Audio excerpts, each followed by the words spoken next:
नमस्कार मित्रांनो, आज रविवारी मी आणि आमचा देव आमच्या घराजवळच्या सातारा परिसरात असलेल्या डोंगरावर ट्रेकिंगसाठी निघालो आहोत. घराबाहेर पडून साधारणतः 15 मिनिटाच्या अंतरावर हे ठिकाण आहे. स्कूटीवरून दोघं निघालो आहे.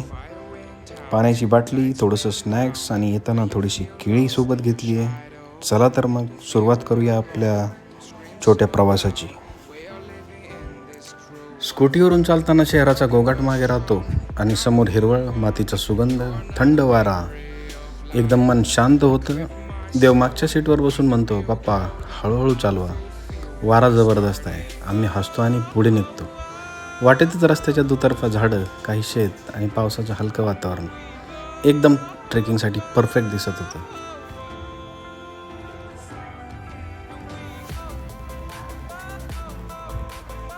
थोड्याच वेळात आम्ही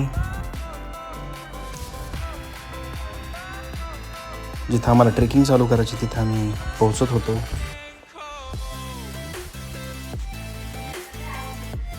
देव खूप आनंदी होता. गेटजवळ पोहोचलो. तिथं काही गाड्या, बाईक आणि लोकांची आजूबाजूला छोटी गर्दी दिसली. काही लोक पिकनिकसाठी आलेले तर काही ट्रेकिंगसाठी.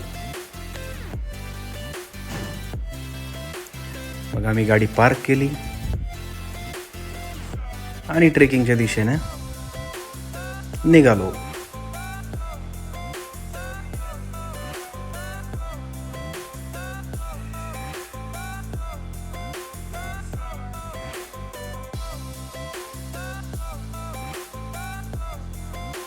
समोरच काही बरीचशी लोक पाणी अडवा पाणी जिरवा आपले कलिगच मित्रमंडळी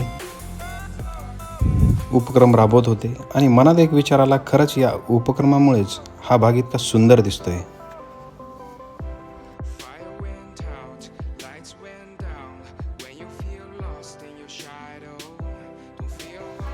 आता खरी मजा सुरू झाली. चढाव सुरू झाला. काही ठिकाणी वाट सरळ, काही ठिकाणी दगडधोंडे. देव आधीच पुढे पळायला लागला. मी म्हणतो, अरे थांब, अजून 2.5 तासाचा ट्रेक आहे रे. आणि दोघं हसत हसत पुढे निघतो. वाटेतच पक्ष्यांचे आवाज, पाण्याचा हलका ओघ आणि पायाखाली निसरडी माती, एकदम साहसी वातावरण.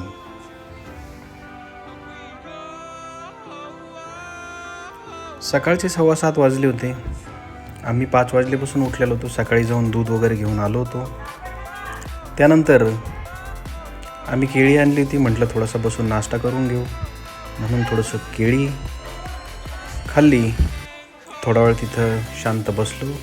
आजूबाजूला येणारे लोक बघितले मौज मजा करताना.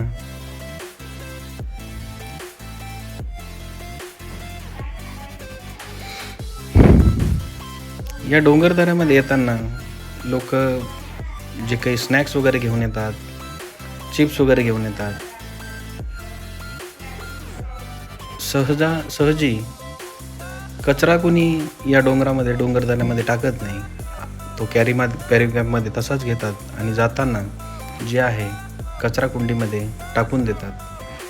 त्यामुळे हा परिसर खूपच सुंदर आणि स्वच्छ आहे.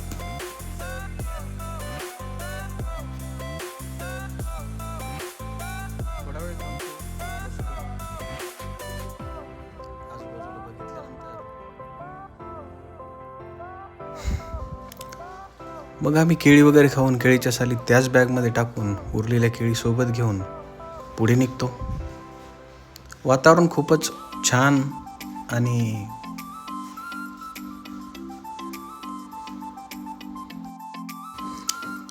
थोड्याच अंतरावरती पुढे छान वॉटरफॉल आहे. त्याचा आवाज येतोय.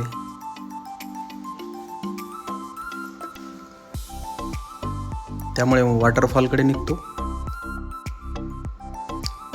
वॉटरफॉलच्या आवाजाच्या दिशेने आम्ही निघालो.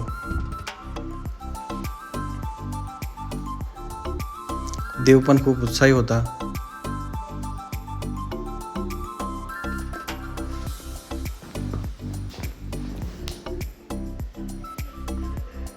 खूपच एक्साइटमेंट होती त्याला, कारण बऱ्याच दिवसानंतर तो इकडे आला होता.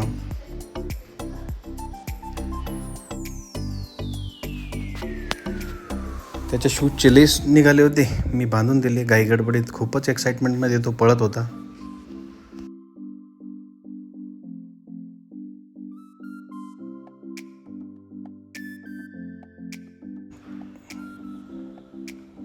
समोरच काही फॅमिली मेंबर जे आहेत ते फोटो सेशन करत होते. काही मुलं पाण्यामध्ये खेळत होते. देव पाण्याजवळ गेला आणि म्हणाला, पप्पा हात लावू का? मी हसत म्हणलं, हो रे, पण पाय मात्र इकडे तिकडे सटकू देऊ नकोस. पाऊस कमी झाल्यामुळं वॉटरफॉलमध्ये पाणी थोडंसं तसं कमीच होतं. खूप लहान मुलं आणि घरातील वयस्क मंडळीसुद्धा या वॉटरफॉलमधून वरतून येणाऱ्या पाण्याच्या विरुद्ध प्रवाहामधून वरती जात होती.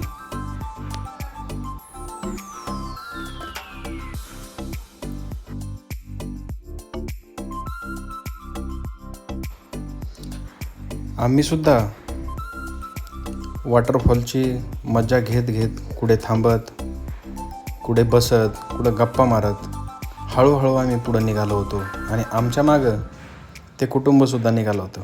मग अधूनमधून आम्ही दोघांनी एकमेकांचे फोटो वगैरे घेतले. असंच पुढं मौज मज्जा करत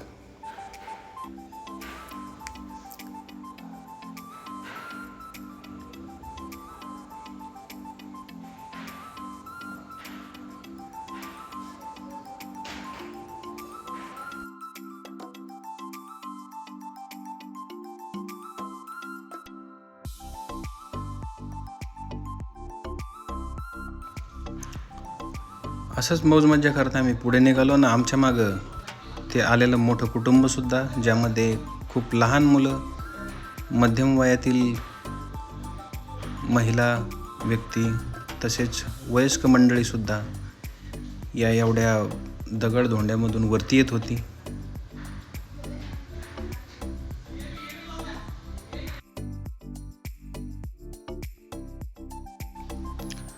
शहराचा इथून दिसणारा नजारा अप्रतिम होता. आजूबाजूचा परिसर जाताना पावसामुळे खूप सुंदर कोकणामधला सारखा झालेला होता. वॉटरफॉल आता समोरच दिसत होता आम्हाला. एक मुलगा आणि त्याची आई तिथं बसलेली होती आणि वडील जे आहेत त्यांचे पाण्यामध्ये खेळत होते. वॉटरफॉलजवळ गेल्यानंतर सातारा परिसरामधील चाटे स्कूलचे संस्थापक चाटे सर भेटले. देव वॉटरफॉलजवळ फोटो सेशनसाठी गेला होता. त्यांनी पण देवसोबत मज्जा केली, फोटो सेशन केलं आणि तिथून आम्ही पुढे निघालो. आता जवळपास आम्ही डोंगरावरती एका पहिल्या टप्प्यावरती आलो होतो, जिथं एक छोटा आणि एक मोठा पाण्याचा तलाव लोकांनी तयार केलेला होता.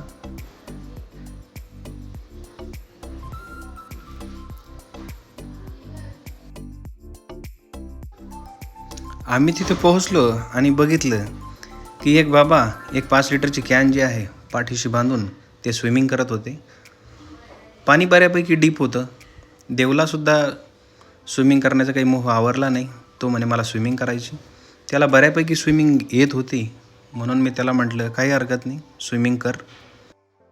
वरती आकाशात एक प्लेन झेपावलेलं होतं.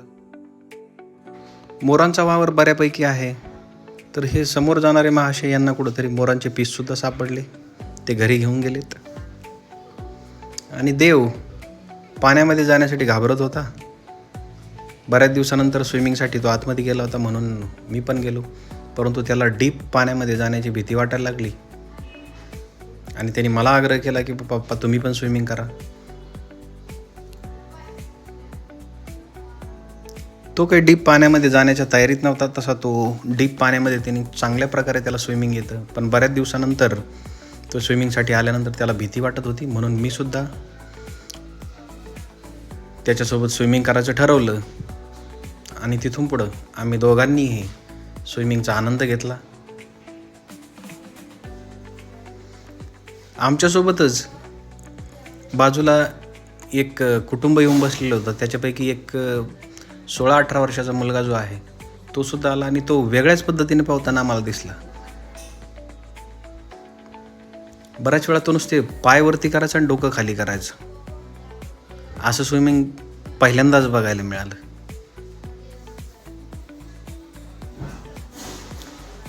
वेळ खूप झाला होता, त्यामुळे लवकर निघणं गरजेचं होतं. अजून बरंचसं फिरून परतीचा प्रवास सुरू करायचा होता. देव काही पाण्यातून बाहेर यायचं नावच घेत नव्हता, कारण डोंगरदऱ्यामध्ये पहिल्यांदा त्यांनी स्विमिंग केलं होतं. त्यानंतर आम्ही वरती जो आहे मोठा तलाव होता, त्याच्यामध्ये जवळपास 25 फीट जे आहे डीप पाणी होतं. मग आम्ही तिथं आलो. तिथं आम्हाला स्विमिंग करायची होती. बरीचशी आलेली लोक तिथं या अगोदर स्विमिंग करणारे होते. 4-6 लोक होती, त्यांना स्विमिंग येत होते.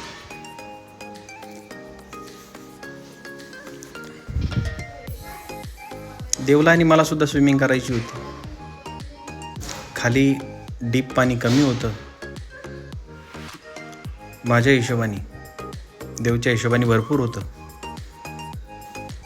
पण मग मला ह्या पाण्यामध्ये स्विमिंग करायची होती, पण देवची सुद्धा इच्छा होती स्विमिंग करायची. त्याला कॉन्फिडन्स होता, पण मला जे आहे पाणी जास्त डीप असल्यामुळं 25 फीट, त्यामुळे त्याला स्विमिंगला खाली घेण्याची भीती वाटत होती.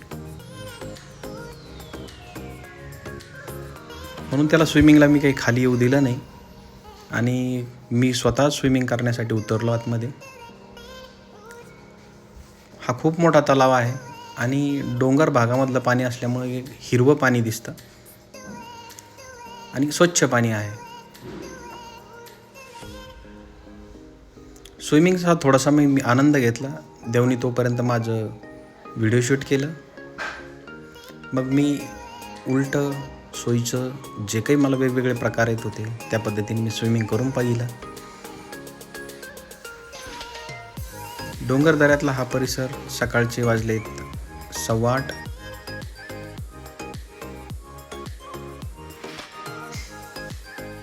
बाजूलाच 2-3 कुटुंब आली होती, जी जेवण डब्बा वगैरे त्याची संपूर्ण व्यवस्था करून आली होती.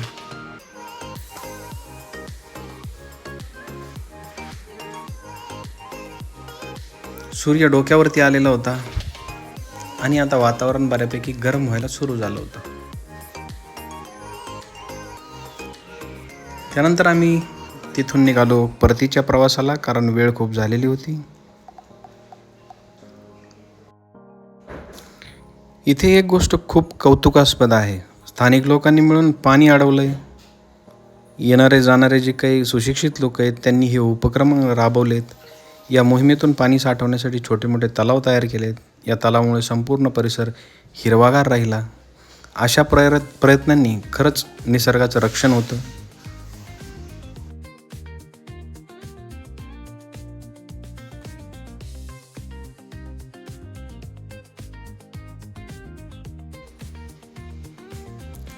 ट्रेकच्या मध्येच मी देवला विचारलं, तुला सगळ्यात जास्त काय आवडलं? तो म्हणाला, पाण्याचा वॉटरफॉल, पक्ष्यांचा चिवचिवाट आणि खरंच मुलांच्या डोळ्यातून पाहिलं की निसर्ग किती सुंदर आहे हे जास्त जाणवतं. आम्ही दोघांनी स्विमिंगचा आनंद तर घेतला, पण आम्ही काही कपडे आणायचं विसरलो होतो. देव म्हटला की पुढच्या वेळेला स्विमिंगसाठी कपडे नक्की आणायचे. मी हसून म्हणालो, ठीक आहे, पण आधी तू पोहायला घाबरणं बंद कर, कारण तुला चांगल्यापैकी स्विमिंग येतं आहे. मग तू थोडंसं डीप पाण्यामध्ये जायला घाबरत जाऊ नकोस. सकाळचं हे शांत दृश्य पाहताना एक विचार नक्की मनात येतो.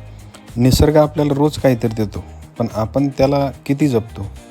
पाणी, झाडं, हवा हेच आपल्या आयुष्याचा आधार आहेत. म्हणून प्रत्येकानेच थोडंफार योगदान दिलं तर पाहिजेच, तर निसर्ग आपल्यावर प्रेम करत राहील.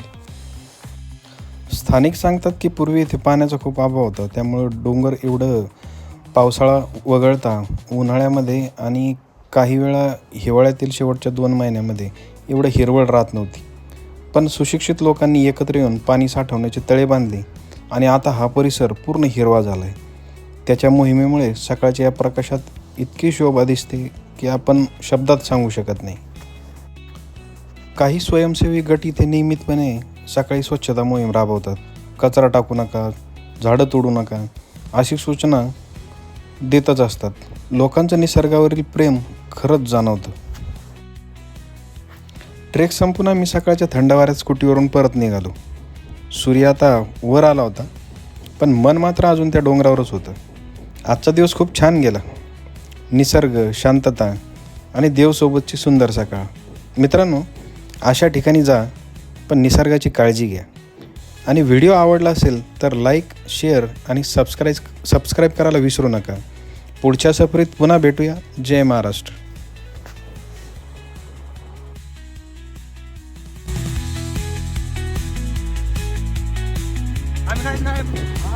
रोज इथंच राहतो आहे.